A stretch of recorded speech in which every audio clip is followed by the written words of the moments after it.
এবার নিঃসন্দেহে বাংলাদেশের সরকার হবে জামায়াতে ইসলাম। জামাতের বুদ্ধি মার্কে ওর বুদ্ধি না। আগামী নির্বাচন আমি সবচেয়ে ওই জামাতে ইসলামের দেব। একেবারে দেশ শান্তি শান্তি শান্তি। এখন বিএনপির সমর্থকরাই জামাতকে ভোট দিবে। জামাত ইসলাম করার আগে বিএনপি করতাম আমরা। ভোটে দিব জামাত ইসলাম। তবে মির্জা ফখরুলের দাবি বিএনপি হচ্ছে নির্ভরশীল এবং নিরাপদ দল, যার কারণে এবার সরকার বিএনপি হবে। বাংলাদেশের মানুষের কাছে সবচেয়ে নির্ভরশীল নিরাপদ দল হচ্ছে বিএনপি। বিএনপিকে নিয়েই তারা সেই সরকার গঠন করতে চায়। কিন্তু জনগণের দাবি হচ্ছে জামায়াত হচ্ছে সব থেকে ভালো দল। জামাত আসলেই একটা ভালো দল, ইসলামিক দল, মানুষের জন্য ভালো হবে। জামাতের উপরে পুরোটাই বিশ্বাস আছে, জামাত শরিয়াতার সরকার হবে না। বিএনপি ডিসেম্বরের আগে নির্বাচন চায়, ডিসেম্বরের আগেই নির্বাচন দিতে হবে। অন্যদিকে জামায়াতের আমির বলছে আল্লাহ তাআলাকে যেই দল ভয় পায় সেই দেশের সরকার হোক। আল্লাহ যার হাতে বাংলাদেশকে নিরাপদ মনে করেন, আল্লাহ যেন তার হাতে বাংলাদেশটা দিয়ে দেন, আর তারা যেন শুধু আল্লাহকে ভয় করে। দেশের এই হাল দেখে তারেক রহমান চলে আসবে দেশে। ইনশাআল্লাহ অতি শীঘ্র আপনাদের সামনে সামনাসামনি সরাসরি দেখা হবে। বিএনপির প্রতি বাংলাদেশের মানুষের এত অবিশ্বাস ঘৃণা কোথা থেকে আসলো? বিএনপি সাদাবাজি করে, বিএনপি এক নম্বর খারাপ। আমি নিজে বিএনপি করি, কিন্তু বিএনপি অন বাদ দিয়ে দিছি। এখানে যে প্রবাসীকে বলতে দেখলেন যে তিনি আগে বিএনপি করতে, এখন তিনি বিএনপি করবে না কারণ বিএনপি একটি খারাপ দল। আসলে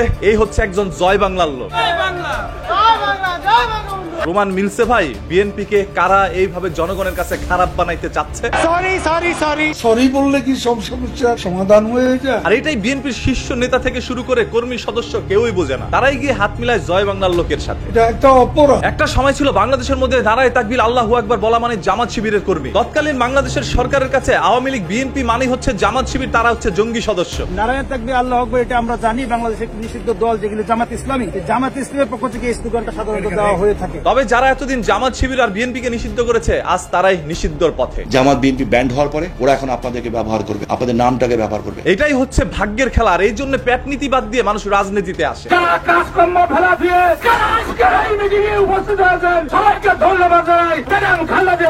বর্তমানে সকল উপদেষ্টার পদত্যাগ চাচ্ছেন হাদি। বাংলাদেশের সমস্ত জুলাই জনতার পক্ষ থেকে অনুরোধ জানাইতেছি, আপনারা পদত্যাগ করেন। আপনারা পদত্যাগ করবেন এটা বলে যে আমরা জনতার একটা দাবি ওই সরকারকে দিয়ে বাস্তবায়ন করাইতে পারি নাই। আমি আমার গরিব বন্ধুদেরকে দুই হাত জোর করে অনুরোধ করছি, চ্যানেলটাকে এখনই সাবস্ক্রাইব করে রাখেন, কারণ নিত্যদিন নতুন ভিডিও যেন আপনার সামনে চলে যায় আর অজানা তথ্য আপনি জানতে পারেন। প্লিজ। একটা সময় বিএনপি জামাত শিবিরকে নিষিদ্ধ করা হয়েছিল, আর আজ মাদ্রাসার মধ্যে ছোট ছোট বাচ্চাদের মুখেও শিবিরের ডাক শোনা যায়। শিবির আনাতরে শিবির। দেখেন আমরা তো 17.5 বছর ধৈর্য ধরেছি। জাতির স্বার্থে আর একটু ধৈর্য ধরার জন্য আমরা প্রস্তুত। আমাদের ভিতরে অস্থিরতা নাই যে আজকেই নির্বাচন করে গদিতে বসতে হবে। জামায়াত একমাত্র আল্লাহ ব্যতীত আর কাউকে ভয় পায় না। আমরা অনেকবার বলেছি আমরা এক আল্লাহ ছাড়া কাউকে ভয় পাই না। বাপ রে বাপ, ইসলামের কত বড় ধ্বজাধারী বুঝছে। এবার এই দেশের সরকার হিসাবে নির্বাচিত হওয়ার জন্য এনসিপির ভূমিকাও কিন্তু কম নয়।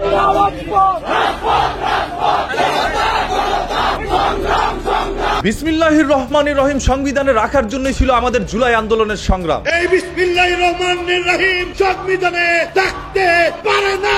এই জন্যই বলা হয়েছে ক্ষমতার অপব্যবহার বা ক্ষমতার অপশক্তি যারা ব্যবহার করে তারা কোনোদিন টিকে থাকতে পারে না। যেরকম ভাবে জনগণ এখন ফেরাউনের সাথে শেখ হাসিনাকে মিলাচ্ছে। ভাই একটা ফেরাউনের বংশধর, ফেরাউন যেরকম মরে যাওয়ার পরে কফিন করে রাখছিল, আমি এই ছাত্র জনতা দেশবাসীর কাছে কই শেখ হাসিনা মরে গেলে এরকম কফিন করে রাখ। বর্তমানে নির্বাচিত হয়ে বিএনপি যদি বাংলাদেশের সরকার হয়, 2 বছরের বেশি তিনি সরকার হয়ে থাকতে পারবে না। আজকে সময় আরো কম মনে হইতেছে। বিএনপি যদি বিপুল ভোটে না 300-তে 300 জিততে আসে, এই অবস্থায় সে 2 বছরের বেশি সরকার রান করাইতে পারবে না। কিছু লোকের দাবি হাসিনা থাকতে চাঁদা দিত 3 লাখ, আর এখন চাঁদা দিতে 5 লাখ। এদেশের চাঁদাবাজি তো বন্ধই হয় নাই, বরঞ্চ পরিমাণের সংখ্যা বেড়ে গেছে। মনে রাখবা, রক্ত দিয়েছে আরো রক্ত দেব। এই দেশের মানুষ চাঁদামুক্ত করবই করবে ইনশাআল্লাহ। এদেশের সরকার বিএনপি জামায়াত এনসিপি যেই হোক না কেন, এই হত্যা বন্ধ করতে হবে। আমি বুঝি না বিএনপি আওয়ামী লীগ কিছু বুঝি না, আমি বুঝি হত্যা বন্ধ হতে হবে। আমাদের অর্জিত সম্পদ যেন কেউ চাঁদাবাজি করে নিতে না পারে। ইনশাআল্লাহ আল্লাহর বিচার থাকলে এই দেশে বিএনপি আবারও আসবে এবং জনগণের এইবার আমরা নতুন ধরনের রাজনীতি করে দেশকে মানুষকে দেখিয়ে দেব আমরা কোনো বিভেদ বিভাজন নয়, সকলে ঐক্য। দেশনেত্রী বেগম খালেদা জিয়ার এই কথাটা আসলে ভালো লেগেছে। একটা শব্দ বলবো না। ভারত আমাদের বন্ধু, এই কথাটা আসলে সত্য, কারণ কলকাতার মধ্যে এখন আওয়ামী লীগের একটি অফিস বানানো হয়েছে। কলকাতায় আওয়ামী লীগের একটি অফিস নেওয়া হয়েছে, ওই অফিসে সব বড় বড় নেতাদের যাতায়াত ওখানে শুরু হয়েছে। এটা সোরসোরই থাকবে। আজকে কলকাতায় আওয়ামী লীগের অফিস আপনারা খুললেন কেন? না সেটা ভুল। আপনি পালিয়ে গেলেন কেন? শেখ হাসিনা পালায় নাই। শেখ হাসিনা পালায় নাই। আল্লাহ কি মিথ্যা কথা বলে, তোর উপর আল্লাহর গজব পড়ুক, তোর যৌবন নষ্ট হয়ে যাক, তোর উপর ঠাটা পড়ুক শয়তান। নির্বাচনের আগে ভোট চাওয়ার জন্য নেতারা গিয়ে জনগণের পা ধরে, আর নির্বাচনের পরে জনগণ গিয়ে তাদের পা ধরতে হবে। আমার আসনের কর্মীরা তোমাদেরকে স্পষ্টভাবে বলতেছি, এই নির্বাচনের আগে জনগণের ঠ্যাং ধরবা। এই ঠ্যাং ধরলে কোনো খারাপ কিছু না, তুমি ঠ্যাং ধরবা একদিন, আমরা নির্বাচিত হলে আমাদের ঠ্যাং ধরবে 5 বছর। বিএনপির এক নেতা বলল প্রবাসীরা যেন ভোট দিতে না পারে, আর এই জন্যই বাংলাদেশের জনগণ একরকম খেপে যায়। সে বললো প্রবাসীরাকে ভোট দিবে, প্রবাসীরা যদি ভোট নাই দিতে পারে আপনার প্রবাসী নেতা তারেক জিয়াকে এই দেশে নাগরিক হয়ে ভোট দিবে। জনগণ যতই জামায়াত ইসলামকে চাক না কেন, বিএনপির লোকেরা কিন্তু বলছে নির্বাচনের পরে কোথায় যাবেন আপনারা? ইনশাআল্লাহ বিএনপি ক্ষমতায় আসবে, আল্লাহর রহমতে বিএনপি ক্ষমতায় আসবে, কেউ রুখতে পারবে না। আচ্ছা, সবাই বিএনপি, জামাত আর এনসিপি নিয়ে ব্যস্ত আছেন, যদি নির্বাচনে হঠাৎ করে আওয়ামী লীগ সরকার চলে আসে, আওয়ামী লীগ দাঁড়ালো আর কাজ হবে না। আওয়ামী লীগের কোনো লোক কিন্তু নাই মাঠে। বিএনপির কিছু নেতাকর্মীরা জনসভার মধ্যে তারেক রহমানের নামটাও সঠিকভাবে উচ্চারণ করতে পারে না। বাংলাদেশ জাতীয়তাবাদী দল বিএনপি ভারপ্রাপ্ত চেয়ারম্যান জননেতা এম ইলিয়াস আলীর পররাষ্ট্র বিষয়ক উপদেষ্টা। আপনারা যারা যারা জুলাই স্বাধীনতা নিয়ে এত কথা বলছেন যে আমাদের বাংলাদেশ নাকি নতুন করে স্বাধীন হয়েছে, তবে যারা এই দেশটাকে স্বাধীন করেছে, যারা জীবন দিয়েছে, তাদের খোঁজ খবর নেওয়ার মতো আজকে বাংলাদেশে কেউ নাই। ডক্টর ইনু চট্টগ্রামে কিছুদিন আগে আসছে আমার বাসার পাশে, চট্টগ্রামের ভিতরে 11 জন শহীদ ফ্যামিলির সাথে উনি দেখা করতে পারে নাই। শহীদ ফ্যামিলিকে বিক্রি করে করে তারা 10 তলা বিল্ডিং বানাতেছে। এই মাটা কত কষ্ট পেলে এই ধরনের কথাগুলো বলছে সেটা হয়তোবা আপনারা অনুভব করতে পারবেন না। সন্তান হারানোর বেদনা একমাত্র বাবা মাই বুঝতে পারে। বিএনপি ওই হাসিনার মতোই অবস্থা, এই জন্য আমরা চাইতেছি জামাত ইসলাম একবারের জন্য ক্ষমতায় আসুক। আজকে আওয়ামী লীগের হাত থেকে দেশ নিয়ে আপনারা স্বাধীনতা ঘোষণা করেছেন, আওয়ামী লীগ এসে আপনাদের হাত থেকে এই দেশটাকে নিয়ে তারাও স্বাধীনতা ঘোষণা করবে। এই রাজাকারের বাচ্চাদেরকে উৎখাত করে বাংলাদেশ থেকে তাড়িয়ে দিব আবার। এতে করে বোঝা যায় বাংলাদেশের জনগণ এখনো পরাধীন, তারা কেবলমাত্রই তাদের স্বপ্নে স্বাধীন।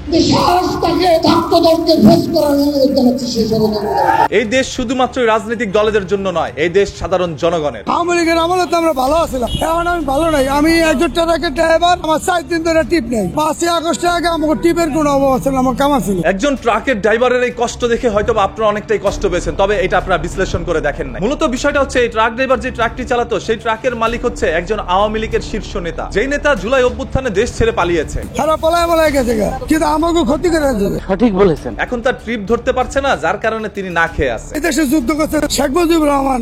জামায়াত ইসলামের যে আমির রয়েছে, তার ওয়াইফ যদি গোপনে ভোট দিতে পারতো তাহলে নাকি বিএনপি কে ভোটটা দিত। আমি এখানে চ্যালেঞ্জ করে বলছি, জামাতে ইসলামের যদি প্রার্থী তার স্ত্রী যদি তার সামনে প্রকাশ্যে ভোট না দেয়, দেখবেন গোপনে দিলে পরে সে ধানের শীষে ভোট দেয়। আসলে কি ঘটনাটা ভাই সঠিক নাকি ব্যাঠিক? নিচে কমেন্ট বক্স উন্মুক্ত আছে, তাড়াতাড়ি কমেন্ট করতে থাকেন। আমার বাড়ির পাশে ওই লোকটা যুবদল করে দীর্ঘদিন 20-30 বছর। একজন লোক 30 বছর ধরে বিএনপি করত, তার বাসার মধ্যে অন্য বিএনপির সদস্যরা এসে গরু ছাগল যা আছে সব নিয়ে যায়, ভাঙচুরও চালায় তার বাসায়। সেই লোকের বাড়িতে বিএনপির আর এক গরু পাশে সকালবেলা হামলা করে তার ঘর বাড়ি তছনছ করে দিয়ে সেই 7টা গরুই খুলে নিয়ে গেছে। যারা নিজেদেরকে নিজেদের নিরাপত্তা দিতে পারে না, তারা জনগণকে নিরাপত্তা দিবে কিভাবে? প্রত্যেকটি দলের পতন তখনই হয় যখন তারা নিজেরা নিজেদের মধ্যে দ্বন্দ্ব লেগে যায়, যেভাবে আওয়ামী লীগেরও পতন হয়েছিল। ছাত্রদল চাঁদা চাইছে বিএনপির কাছে, মূল দলের কাছে চাঁদা দেয় না, হাত পা ভেঙে ফেলছে। নাটক সিনেমায় যারা ভালো অভিনয় করে তাদেরকে কেন দলের মধ্যে নেওয়া হয়? নৌকা মার্কায় ভোট চায় আমাদের মাননীয় প্রধানমন্ত্রী 4th-বারের মতো প্রধানমন্ত্রী হবেন। কারণ দলের মধ্যে এসে জনগণের সামনে যেন প্রকাশ্যে ভালো অভিনয় করতে পারে। যে যত ভালো অভিনয় করবে সে হবে তত বড় নেতা। আজকে এই প্রাঙ্গণে এসে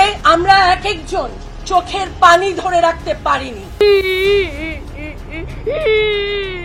জুলাই অভ্যুত্থানের সাথে জড়িত যেই সকল মানুষগুলো রয়েছে তারা এখন ভয়ে আছে। কখন যেন আমার দরজায় করানোর ব্যার বলবে যে টাইম আছে, যে ওই যে হাসিনাকে ওই চুল ধরে নামাতে চেয়েছিল, বিএনপিরাই কাজটা করবে। কেন বিএনপির ক্ষমতা আসলে আমাদেরকে বাঁচতে দিবে না। যতক্ষণ না পর্যন্ত সেই জুলাই যোদ্ধাদের নিরাপত্তা দেওয়া না হচ্ছে, ততক্ষণ পর্যন্ত তিনি পদত্যাগ করতে পারবেন না। বাংলাদেশের সমস্ত জুলাই যোদ্ধাদের নিরাপত্তা দিয়ে পদত্যাগ করতে হবে। তার আগে পদত্যাগ করে আপনি যমুনা থেকে বের হইতে পারবেন না, আমরা বলে দিলাম। যদি আমাদেরকে আবার রাজপথে দাঁড়ান লাগে, আপনি যুদ্ধ শুরু হয়ে যাবে দেশে। আপনি কি বলেন? তাই আপনি যদি নির্বাচনে আসার জন্য অন্য কাউকে আপনার কম্পিটিটর হিসাবে ভাবে, তার চাইতে ভালো কোনো কাজ করে দেখান, তার চাইতে মন্দ নয়। এই দলের হাতে আল্লাহ যদি দেশ পরিচালনার দায়িত্ব দেন, এখন আমরা দল নিয়ন্ত্রণ করেছি, আমরা ইনশাআল্লাহ দেশও নিয়ন্ত্রণ করতে পারবো। বাই দ্য ওয়ে, আপনাদের কাছে কি মনে হচ্ছে পরবর্তীতে বাংলাদেশের সরকার হিসাবে কে আসবে? এবার আমরা জামাত ইসলামকে দেখতে চাই। এই জামাত আসলে ভালো থাকবে বেশি। আপনার মূল্যবান মতামতের জন্য কমেন্ট বক্সটা উন্মুক্ত আছে, সেখানে কমেন্ট করতে পারেন। একটা লড়াই হয়েছে ফ্যাসিবাদের বিরুদ্ধে, আরেকটা লড়াই হবে দুর্নীতির বিরুদ্ধে ইনশাআল্লাহ। আর এরকমই অজানা তথ্য পাওয়ার জন্য চ্যানেলটাকে এখনই সাবস্ক্রাইব করে রাখেন। আপনার মনে না বলতে পারা কথাটাই প্রকাশ হবে এই চ্যানেলের মাধ্যমে। সত্যের সন্ধানে আমরা সর্বদাই অটুট। হাসিনা আজকে কোথায় পালিয়ে আছে? না, সেটা বল। খেলা হবে, আমরা খেলবো। আমাদের 11 জন আছে, সব নিয়ে